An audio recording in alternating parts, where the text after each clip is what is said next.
Score Golf presents Investing in Your Game with Adam Hadwin.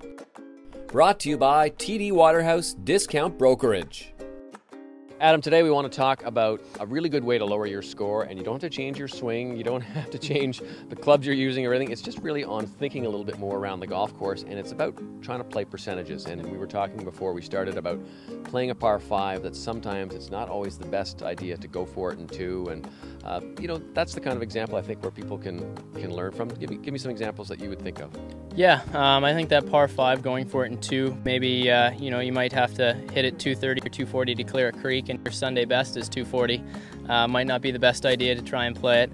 Or for an example, like a par 3 with a tucked pin over a bunker or something, instead of trying to fire right at it and hit the miraculous shot, just play safe 25 or 30 feet to the right or left of the pin, and take a 2-putt. At very worst, you're going to make par. When you're playing out on tour, you have to make decisions like that all the time. What goes into the decision making? Yeah, everything. You got to factor in the wind, the lie, the stance, the club. How you're feeling about the shots, the situation that you're in, whether it's first round, last round, whether you need to make a birdie or just a par is fine. I factor in everything. But the biggest thing is, probably the percentages of how often I can pull off the golf shot and how comfortable I feel pulling it off.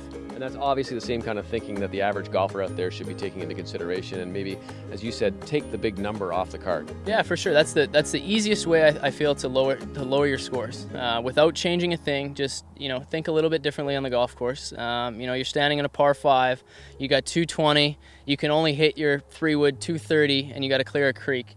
You miss-hit that 3 with just a fraction, you're in the creek, and you're bringing 6, 7 into play, whereas you lay up with a 4-iron or a 6-iron even, and you take 6, 7 out, you make an easy 5, and you walk off to the next hole.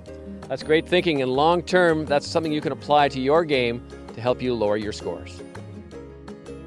Score Golf presents Investing in Your Game with Adam Hadwin. Brought to you by TD Waterhouse Discount Brokerage.